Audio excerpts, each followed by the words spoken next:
Hola, ¿qué tal? Mi nombre es Francisco García, soy estudiante de Ciencias Políticas y a continuación voy a hablar acerca de la estructura conceptual de la teoría fiscal.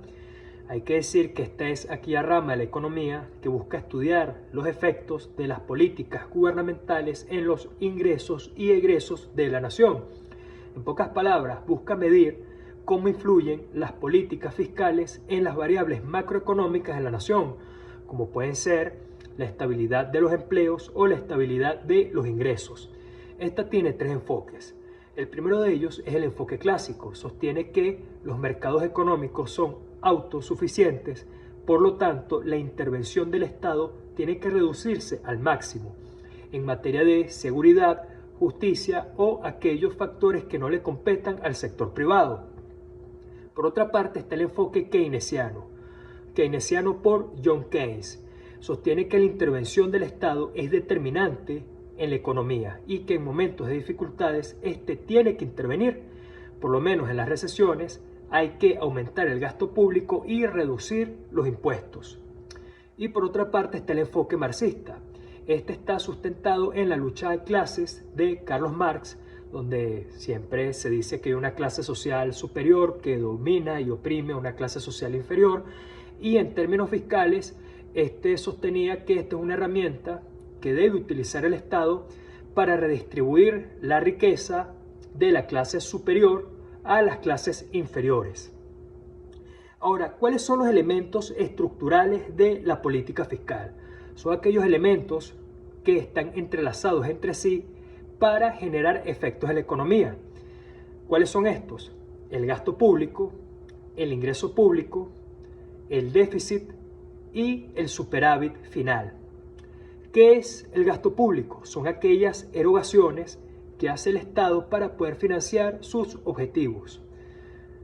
¿Qué es el ingreso público? Son aquellos recursos que está obteniendo el Estado para financiar estos objetivos. ¿Qué es el superávit? El superávit es cuando el Estado está obteniendo más ingresos que egresos. ¿Qué es el déficit? Todo lo contrario, cuando el Estado está teniendo más gastos que ingresos. Es muy importante decir que todos los gobiernos deben procurar estar en un superávit y no en un déficit.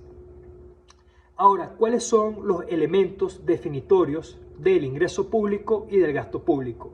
Son aquellos elementos que van a detallar lo que acabo de decir. Cuando hablamos del ingreso público, decimos que el Estado obtiene ingresos tributarios y no tributarios. Tributarios se refiere a los ingresos por el pago de los impuestos directos, que es el impuesto sobre la renta, o indirectos, como es el IVA.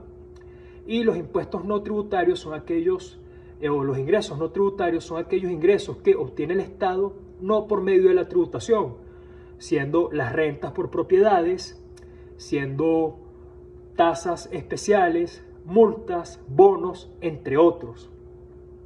Cuando nosotros hablamos de los egresos públicos, decimos que hay dos. Por una parte está el gasto corriente y por otra parte está el gasto capital. El gasto corriente son todos aquellos financiamientos que hace el Estado en recurso humano y no en infraestructura. Por otra parte, cuando nosotros hablamos de el gasto capital, nos referimos a aquellos gastos que hace el Estado en infraestructuras, proyectos, mejoramiento de las infraestructuras que ya están, desarrollo de nuevas infraestructuras, creación de autopistas, mejoramiento de autopistas, creación de hospitales, mejoramiento de hospitales, insumos para los hospitales, creación de escuelas y así. ¿Cuáles son los elementos del presupuesto público? ¿Y qué es el presupuesto público? Bueno, el presupuesto público es aquel plan presupuestario que detalla absolutamente todos los ingresos y todos los gastos que se planean durante un periodo determinado. Y los elementos son, el primero de ellos es la anualidad. ¿Por qué? Porque este periodo determinado se estima que es un año fiscal. El segundo es la universalidad, ya que aquí deben quedar contemplados todos los gastos y todos los ingresos que se prevén. De lo contrario, sería corrupción. El tercero es la unidad, ya que esto debe quedar unido en un documento presupuestario.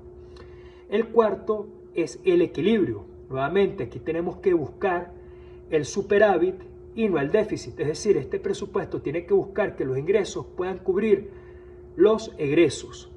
Y por último, la especialidad. Y esto quiere decir que los gastos que van a ser financiados por el gobierno tienen que ser con la finalidad por la cual fueron aprobadas. Esto es todo. Muchísimas gracias.